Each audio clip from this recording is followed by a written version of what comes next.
So welcome everyone to Unacademy NEET toppers, जहां मैं आ गई हूं भाई तुम्हारी नई मैम, है ना। सब बच्चों ने, कई बच्चे हो सकता है मुझे मेरे पुराने चैनल से जानते हो। जो बच्चे मुझे नहीं जानते हैं बच्चा, let me introduce my self. मैं हूं तराना मैम। मैं आपको पढ़ाऊंगी बायोलॉजी। मैं आपके लिए लेकर आ रही हूँ बच्चा बायोलॉजी का ऐसा प्लान जो उसको तुमने लोगों ने फॉलो कर लिया तो तुम्हारे 340 के ऊपर ही जाने हैं मार्क्स। तो मैम की बात का सुन लेना थोड़ी देर, है ना। मैम अभी तुम्हारे 10 मिनट लेंगी। मैम तुम्हें पूरा प्लानर बताएंगी, तो सब बच्चे जरूर से मैम की बात सुनेंगे कि भाई मैम क्या लेकर आ रही हैं तुम्हारे लिए। अगेन मैं बता देती हूँ बच्चा, देखो तुम में से कई बच्चे हो सकता है मुझे पहले भी अन अकेडमी के दूसरे चैनल पे तुम लोगों ने मुझे देखा हो, तो मैं ऑनलाइन भी पढ़ा चुकी हूँ एंड बच्चा उससे पहले मैं ऑफलाइन भी पढ़ा चुकी हूँ। तो आई डू अंडरस्टैंड कि एक चाइल्ड साइकोलॉजी क्या होती है, कहाँ कहाँ तुम अटकते हो, कहाँ कहाँ तुम लोग पूछने से कतराते हो मैम से, ठीक है। तो बच्चा इसीलिए इसी बेसिस पे मैं तुम्हारे लिए एक प्लानर लेकर आई हूँ कि अभी आने वाले दिन पे, ठीक है, जो तुम्हारे 21 को पेपर है, 21 को पेपर है, उसके लिए जोरदार मेहनत करेंगे, मजे से मेहनत करेंगे और तुम्हारे मार्क्स को 340 के तो ऊपर ही लेके जाएंगे, ठीक है। तो सब बच्चे भाई कुछ दिनों मैम के साथ, मैम को झेल लो, बढ़िया से हम सेशन लेंगे, सारे सेशन तुम लोगों के लिए बढ़िया बढ़िया क्वेश्चंस भी लेकर आऊंगी और कॉन्सेप्ट भी लेकर आऊंगी। बिल्कुल पूरा पावर पैक्ड सेशन रहेगा बच्चा। तो आज से ही शुरू कर रहे हैं हम, ठीक है बच्चा। आज शाम को 7 बजे से तुम्हारा पहला चैप्टर बोलो, पहला यूनिट बोलो, उसका हम सेशन लेंगे। तो सब बच्चे जरूर से ज्वाइन करेंगे। अच्छा, मैं पूरा प्लानर बताती हूँ बच्चा, लेकिन उससे पहले आई नो आप लोग बच्चा थोड़ा सा, I talk about your mental health right now. I know बच्चा, जो 3rd मई को हुआ that was very unfortunate. 3rd मई का पेपर तुम्हारा कैंसिल हुआ 12 मई को। That was very unfortunate for you all. मतलब आई नो सब बच्चे ये एक्सपेक्टेशन रखते हैं कि भाई हमारा हो रहा था। कई बच्चों ने हमें मैसेज किए थे सब एजुकेटर्स को कि मैम इस बार तो हमारा हो रहा था, बिल्कुल हो रहा था बच्चा। तो तब कॉन्फिडेंस था ना। तो अब भी कोई देरी नहीं हुई है। 10 दिन ही तो पढ़ाई नहीं करी थी, कोई बात नहीं। अब फिर से पढ़ाई करेंगे, फिर से अच्छे से करेंगे और अब की बार तो और अच्छे मार्क्स लेकर आएंगे, ठीक है। क्योंकि बच्चा पेपर, अब देखो ये मान के चलो कि 3rd में से तो थोड़ा सा लेवल अप ही आएगा, क्योंकि रीनीट हो रहा है। It's not NEET, it's your reNEET. तो थोड़ा सा पेपर लेवल अप ही होगा, हम यही एक्सपेक्टेशन रख रहे हैं, ठीक है। तो उसके लिए तैयारी हमारी तरफ से पूरी है। देखो पेपर टफ आए, पेपर चाहे इजी आए, बच्चे मुझसे ये पूछते हैं मैम पेपर टफ आएगा तो हम क्या करेंगे। बेटा पेपर टफ आए, पेपर इजी आए, तुम्हारा काम क्या है, मेहनत करना, ठीक है। तुम्हें करनी है मेहनत। पेपर टफ होगा तो सबके लिए टफ होगा, तो क्या होगा, कट ऑफ नीचे जाएगी।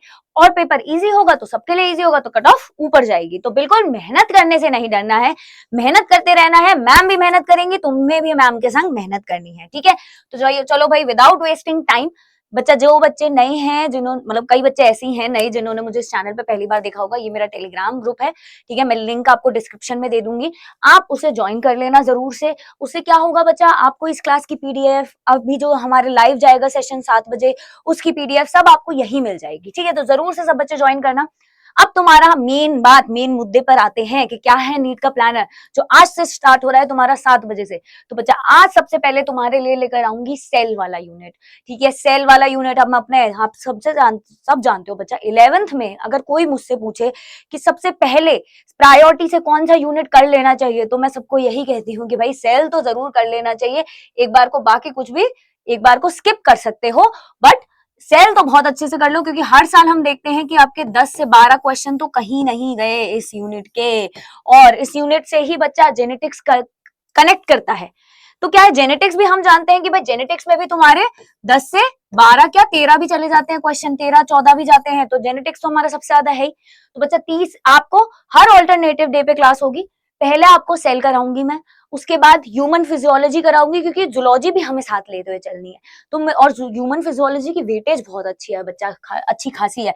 हम जानते हैं हर साल वही 10 से 12 इसके भी क्वेश्चन आते हैं, ठीक है। इनके भी थोड़े बहुत ऊपर नीचे 1-2 होता है बच्चा, हर साल का होता है, ठीक है। लेकिन इतने एवरेज हम देख ही रहे हैं कि हर साल जा ही रहे हैं। जितने टाइम से मैं पढ़ा रही हूँ मैंने तो देखा है, ठीक है। तुम्हें वो अलग बात है, मैम बहुत छोटी लग रही होंगी, मैम छोटी नहीं है एज में, तुम लोगों से बहुत बड़ी है, ठीक है। तो हमने ये सब देख लिया इतने टाइम के पेपर्स में कि ये चीजें बहुत रिपीटेटिव वे में आ रही हैं, इनसे क्वेश्चन आते ही हैं। यही हमारा रिप्रोडक्शन से भी बच्चा 8 से 10 क्वेश्चन तुम्हारे बनते ही हैं, और तुम लोग प्रोसेसेस में कंफ्यूज हो जाते हो। जैसे ह्यूमन फिजियोलॉजी के भी प्रोसेसेस में तुम लोग हल्की हल्की सी भूल कर देते हो, कोई चीज भूल जाते हो, पूरा समझ नहीं आता है। ऐसे यहाँ पे भी रिप्रोडक्शन में तुम क्या microsporogenesis, megasporogenesis, gametogenesis, oogenesis, spermatogenesis, oogenesis में बहुत कंफ्यूजन होती है बच्चों को। तो बिल्कुल ये सब क्लियर करेंगे यहाँ पे। थ्योरी कॉन्सेप्ट हम थोड़ा फास्ट करेंगे क्योंकि बच्चा 3 घंटे की क्लास रहा करेगी, तो 3 घंटे की क्लास में आपको कॉन्सेप्ट भी कराना है और क्वेश्चन प्रैक्टिस भी करानी है। थोड़ा सा हम बट इतना जरूर रहेगा कि कोई भी चीज उसके अलावा नहीं आएगी। सब वही टॉपिक कराऊंगी, जो वही वेटेज वाले टॉपिक कराऊंगी, वही क्वेश्चंस करेंगे हम जिनमें से ही पेपर आता है। हर साल देखा है हमने, उन्हीं से पेपर आता है, उन्हीं से लैंग्वेज घुमा घुमा के पेपर आता है। तो हम वही क्वेश्चंस करेंगे एक बार रिवाइज, वही पोर्शंस कॉन्सेप्ट करेंगे रिवाइज, और तुम्हारी तैयारी को करेंगे पूरी तरह बढ़िया से। ठीक है। अब बच्चा इकोलॉजी, इकोलॉजी हमने रिसेंट टाइम्स में देखी है बच्चा कि आज मतलब पहले के टाइम में एक टाइम होता था कि बच्चा छोड़ सकता था इकोलॉजी या लाइटली लेता था। अब आजकल इकोलॉजी की इतनी वेटेज बढ़ रही है बाय द टाइम, मतलब मैं 3-4 साल से यही देख रही हूँ कि इकोलॉजी धीरे धीरे वेटेज अपनी बहुत बढ़ा रहा है। क्योंकि बच्चा इकोलॉजी एक्चुअली में खाली कॉम्पिटिटिव एग्जाम के लिए नहीं, मतलब खाली नीट के लिए ही नहीं, अदर कॉम्पिटिटिव एग्जाम्स के लिए भी बहुत इंपॉर्टेंट है। इसीलिए धीरे धीरे इकोलॉजी की वेटेज भी ये एनटीए बढ़ाते ही जा रहे हैं। इसीलिए आपके 8 से 10 क्वेश्चन तो इस साल तो हमने देखे बायोडाइवर्सिटी से बहुत थे, थर्ड में वाले पेपर वाले दिन। तो इकोलॉजी के क्वेश्चन तो तुम्हारे बहुत आ रहे हैं, तो इकोलॉजी उसके बाद करेंगे। उसके बाद आएगा बच्चा प्लांट फिजियोलॉजी।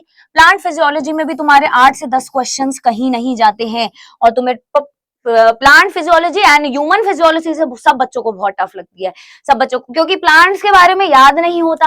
ह्यूमन से तो रिलेट कर सकते हो कि भाई इनहेल कर रहे हो, एक्सहेल कर रहे हो। प्लांट फिजियोलॉजी से कैसे रिलेट कर पाए कि प्लांट कैसे सांस ले रहा है ना? तो बिल्कुल वो सब क्लियर करेंगे तुमको। उसके बाद बायोटेक्नोलॉजी भी बच्चा 8 से 10 क्वेश्चन कहीं नहीं जाते हैं हर साल, तो नेक्स्ट हमारा बायोटेक्नोलॉजी होगा। यही सीक्वेंस रहेगा। क्या इसमें मैं सिर्फ कॉन्सेप्ट और पीवाईक्यू लेकर आऊंगी? नहीं बच्चा, सब में प्रैक्टिस क्वेश्चन भी अलग से लेकर आऊंगी। कुछ क्वेश्चन जो मुझे लगता है कि भाई इनसे ज्यादा बनने के चांसेस है, या बच्चा यहाँ पे अटकता है इन क्वेश्चंस में, मैं वो वाले क्वेश्चंस भी तुम्हारी प्रैक्टिस के लिए जरूर लेकर आऊंगी। ठीक है, तो टेंशन मत लो, पूरी तरह कवरेज हो रहा है एक यूनिट का। अब नेक्स्ट करते हैं आपका structural organisation in plants and animals. तो भाई स्ट्रक्चरल ऑर्गेनाइजेशन में भी बच्चा, क्योंकि मॉर्फोलॉजी आ जाता है, मॉर्फोलॉजी एग्जाम्पल बेस्ड है। ठीक है, you have to see the diagram, you have to remember the diagram in your mind. Anatomy आपका, आपके दोनों के डिस्टिंक्टिव फीचर पूछ लेगा, स्टेम के, आपके रूट के, तो वो डायग्राम दिमाग में आना चाहिए। नाम ही है यूनिट का भाई स्ट्रक्चरल ऑर्गेनाइजेशन, स्ट्रक्चर्स दिमाग में आने चाहिए। जैसे क्वेश्चन पूछा है आपका sexual dimorphism in cockroach and frog, उन पे बहुत क्वेश्चंस बनते हैं। तो इसीलिए बच्चा इससे भी हमने देखे हैं कि आपके 8 से 9 क्वेश्चन इसके भी आते ही हैं हर साल। अब बच्चा लास्ट के बचे हैं तुम्हारे 2 यूनिट डाइवर्सिटी। डाइवर्सिटी में देखो सबसे ज्यादा क्वेश्चंस आते हैं तुम्हारे एनिमल किंगडम से। प्लांट से आएंगे तो 2 आएंगे, उसमें भी एल्गी से ज्यादा चांसेस होते हैं आने के। एल्गी के अलावा भी आते हैं अगर, तो कभी तुम्हारे बाकी तीनों में से कभी कभी आ जाते हैं, बट एल्गी से ज्यादातर आता ही है क्वेश्चन। तो आप ये मानो कि आपके 2 क्वेश्चन तो प्लांट किंगडम के, 2 वो हो सकता है ज्यादा से ज्यादा 2 क्वेश्चन वो फंजाई और वायरस से तुम्हें दे देगा। लिविंग वर्ल्ड से कभी आता है कभी नहीं आता है किसी साल क्वेश्चन, अगर आता भी है तो बायनोमियल नोमेनक्लेचर, या फिर जो तुम्हारे एक आध जो बाद के एग्जाम्पल्स दिए हुए हैं फैमिली वगैरह में, जो तुम्हारे वो पीछे टेबल दी हुई है उसी में से आएगा ज्यादातर। अगर उसके अलावा बच्चा एनिमल किंगडम, एनिमल किंगडम से वो तुमसे ज्यादा क्वेश्चन पूछता है एंड मोर देन 2 क्वेश्चन पूछ लेता है। इसी वजह से इसकी वेटेज तुम्हारी बायोलॉजी इन ह्यूमन वेलफेयर से थोड़ी सी बढ़ जाती है ना। इसीलिए बच्चा इसमें तुम देखोगे हमारे 6 से 8 क्वेश्चन आते हैं तुम्हारे। ठीक है, 6 से 8 क्वेश्चन हर साल आ ही रहे हैं, डाइवर्सिटी की इतनी वेटेज है, इसीलिए इसे हम लास्ट में रख रहे हैं। और सबसे कम बच्चा बायोलॉजी इन ह्यूमन वेलफेयर, क्योंकि बच्चा 2 ही चैप्टर, एक तो इस यूनिट में तो छोटा वैसे ही हो गया यूनिट, और उसमें भी क्या है माइक्रोब्स वाले यूनिट से हमने माइक्रोब वाले चैप्टर से, कई माइक्रोब्स इन ह्यूमन वेलफेयर वाले चैप्टर से हमने देखा है कभी आते हैं क्वेश्चन। किसी साल आ गए तो 2-3 आ गए, किसी 2 आ गए, किसी साल नहीं आए तो बिल्कुल नहीं आए, है ना। तो ऐसा भी रहा है, तो इसीलिए इसकी वेटेज थोड़ी सी कम हो जाती है। तो फिर भी बच्चा आप मान के चलो आपके 4 से 6 क्वेश्चंस तो इसके भी आते ही हैं। ठीक है, तो आपके क्योंकि बाकी बचा हुआ क्या, ह्यूमन हेल्थ एंड डिसीज, तो ह्यूमन हेल्थ एंड डिसीज से ज्यादा क्वेश्चन बन जाते हैं, है ना। उसमें भी आपका पैथोजेंस के नाम पे, एड्स कैंसर से कोई बड़ा क्वेश्चन, एड्स से बहुत बनते हैं क्वेश्चंस, आपके ड्रग वाला क्वेश्चन, ड्रग से तो कोई ना कोई एक क्वेश्चन आता ही है। तो इनसे हमने रिपीटेटिव देखा है कि बच्चा क्वेश्चन आते ही हैं। तो यही तुम्हारा प्लानर रहेगा, मेरे साथ कुछ दिनों बने रहो, तुम्हारी तैयारी बहुत अच्छे से हो जाएगी।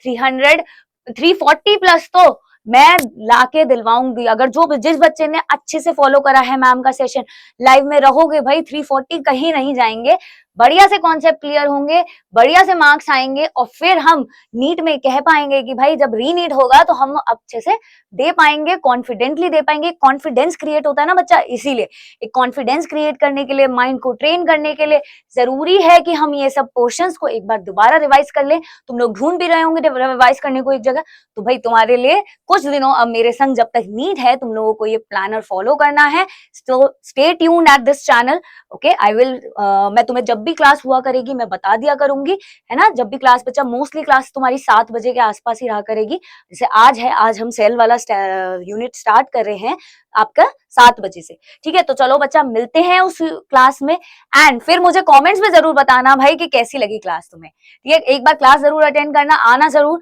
और फिर मुझे कमेंट्स में बताना कि तुम्हें कैसी लगी क्लास, ठीक है। और अगर मैम को कुछ और भी ऐड करने की नीड है, तो तुम्हें लग रहा है कि मैम अभी कुछ कमी रह गई है, हमें ये और चाहिए, वो और चाहिए, तो वो भी मुझे कमेंट्स में जरूर बताना, ठीक है। तो चलिए बच्चा, मिलते हैं आज शाम को 7 बजे।